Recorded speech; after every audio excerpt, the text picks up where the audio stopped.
शरद पवारांच्या राष्ट्रवादीचं नीट विरोधामध्ये आंदोलन। मंत्रालयाबाहेर शरद पवारांच्या राष्ट्रवादीकडून आंदोलन करण्यात आलं। सक्षणा सलगर यांच्या नेतृत्वामध्ये आंदोलन करण्यात आलं।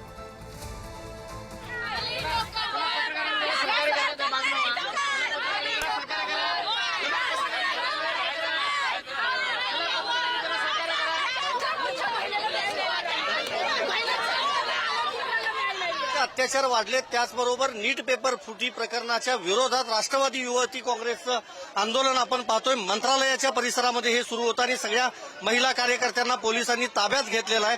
प्रामुख्यानं वायबी चव्हाण सेंटर पासून या आंदोलनाची सुरुवात झालेली होती, मात्र पोलिसांनी तिथंच त्यांना ताब्यात घ्यायचा प्रयत्न केला। मात्र गनिमी काव्या करत काही राष्ट्रवादी युवती काँग्रेसच्या ज्या कार्यकर्त्या आहेत त्यांनी मंत्रालयाकडे येण्याचा प्रयत्न केला। आपण समोर पाहतोय हीच मंत्रालयाची मुख्य इमारत आहे आणि पोलीस फौजफाटा तैनात असताना अचानकपणे या आंदोलकांनी हे मंत्रालयाकडे जाण्याचा प्रयत्न केल्यामुळे पोलिसांची मोठी तारांबळ उडाली। या सगळ्या राष्ट्रवादी युवती काँग्रेसच्या महिला आंदोलक मंत्रालयापर्यंत पोहोचू नये याची खबरदारी खरं तर पोलिसांनी घेतलेली होती। मात्र त्यापूर्वीच या सगळ्यांनी मंत्रालयाकडे थेट जाण्याचा प्रयत्न केला। आपण दुसऱ्या बाजूला व्हिज्युअल्स दाखवू शकतो की कशा पद्धतीनं ताब्यात घेतला। या सगळ्या महिला आहेत, गाडीमध्ये त्यांना बसवण्यात आलेलं आहे।